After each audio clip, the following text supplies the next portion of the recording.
Hey folks, David Stewart here. I heard that you don't like to spend 20 minutes washing the shampoo out of your hair, and I have a solution for you because, like many of our problems, the government is to blame because they've decided that your functional, normal shower head should in fact be gummed up with a big piece of plastic that gets all stuck up with minerals, especially if you're in a place that has high mineral content water, which is where I'm at. So all you need to change this, and by the way, I take no legal responsibility for what you choose to do with this video.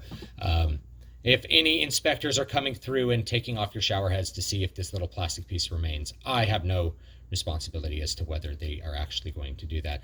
But just take it off. I use my classic Robo Grips to get the shower head off, and there's some old tape. You probably may have to redo the plumbing tape, and just get a pair of needle nose pliers. I'm using some bent ones so we can kind of see what we're doing.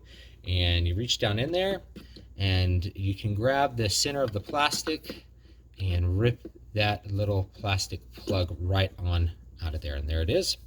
And that's what it looks like. It's there to stop water from going into your faucet so that you can't clean stuff off your body. But if you need to actually have water cleaning you off, universal solvent, that is your solution right there. So thanks so much for watching. Don't forget to like, comment, and subscribe, and enjoy being able to rinse shampoo out of your hair in a minute rather than 20 minutes. So have a great one. See you next time.